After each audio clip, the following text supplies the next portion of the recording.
He had never seen one of those before. So that he went on the Larry King Live show with her x-rays and showed that the pattern of her tumor was the pattern of where the antenna from the cell phone was. Now, the next day, Motorola stock went down by a few points. And 2 days later, the industry held a big press conference. And at that press conference, they reassured the public in no uncertain terms that there were literally thousands of studies that had been done to prove that cell phones were safe and that there was nothing to worry about. And the media said, well, that's good news. Where are the studies? And they didn't have any. And they tried to show the media studies of microwave ovens. And even the media could figure out that you don't put a microwave oven next to the side of your head.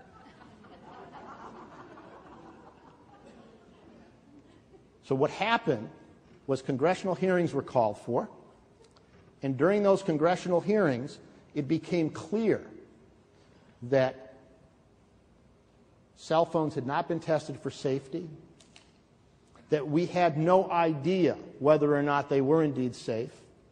There were 15 million Americans and about 50 million people at the time around the world using cell phones, and we had a problem. So the industry stepped up to the plate and said, we'll put what became $28.5 million into a research fund. And that research fund will be used to study the safety of cell phones. And the deal was that if the government doesn't regulate us until the research is done, then we have a deal. And of course, that deal was struck. This big program was put together.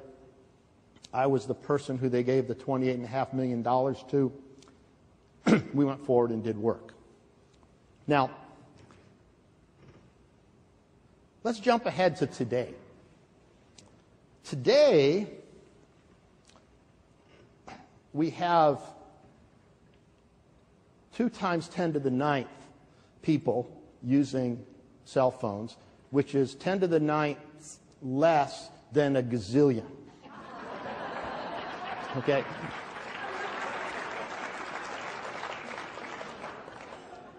So it's a whole bunch of people. Where's John Williams? You'll get there, partner. Don't worry.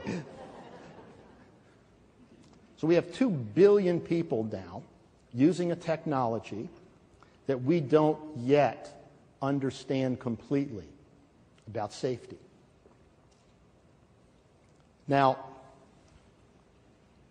what we know is that radio frequency radiation is unlike any other type of radiation that the human organism has ever seen.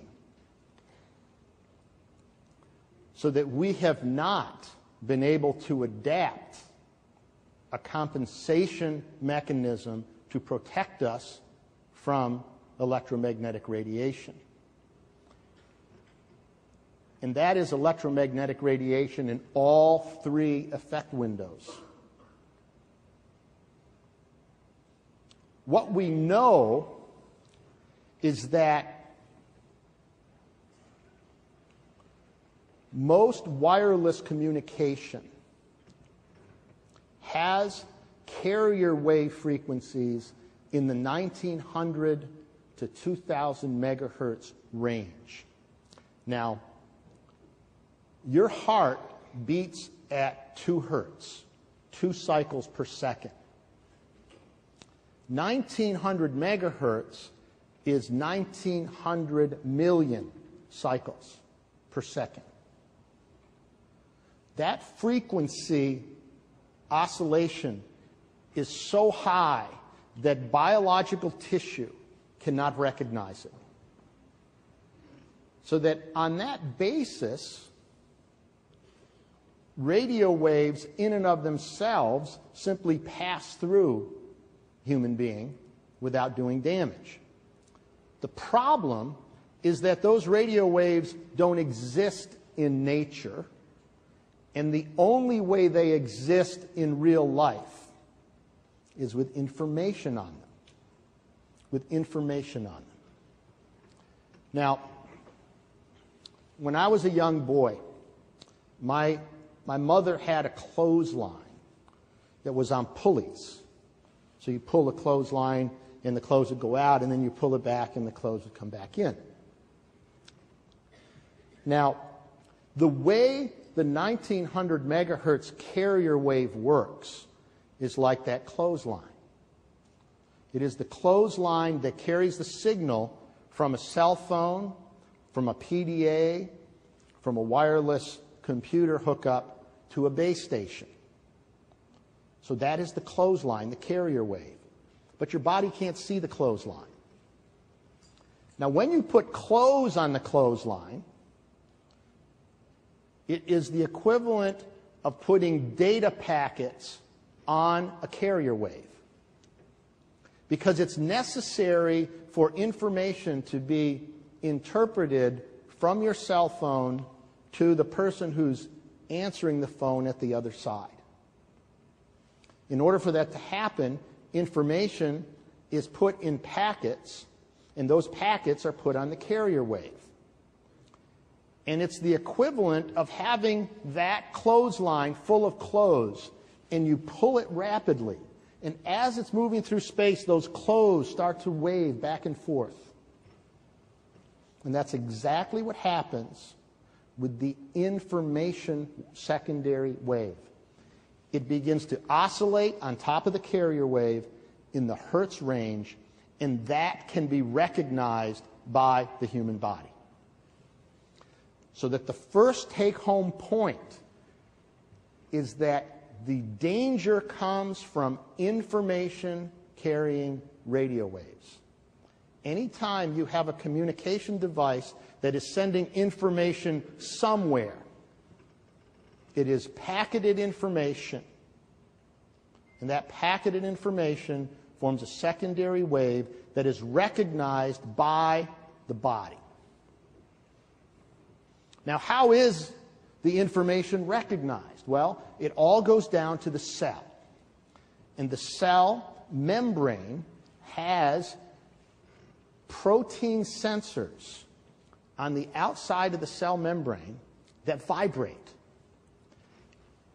And when this information-carrying wave comes in the vicinity of the vibrating protein, they communicate with each other.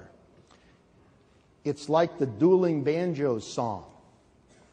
The incoming wave goes da-da-da-dum-dum, and then the protein vibrator goes da-da-da-dum-dum, and then the other one goes da-da-da-da-da, and then the protein thing goes da-da-da-da-da, and there's recognition.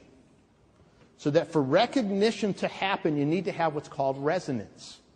These need to be vibrating in the same way. But once the recognition happens, the cell membrane has to interpret whether this is good information or bad information. And it has no experience with information carrying radio waves. So it interprets it as a foreign invader. So that you have this recognition on the cell membrane that occurs in milliseconds, just like that. It takes about 3 to 5 seconds for the interpretation to happen. The cell membrane trying to figure out whether this is good or bad.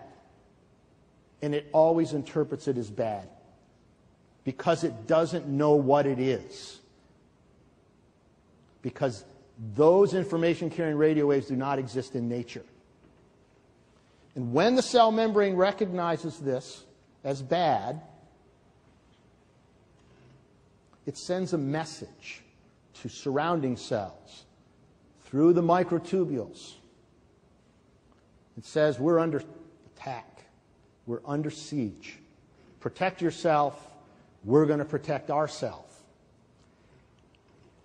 And one of the things that the cell membrane does is send a message that results in closing down active transport channels.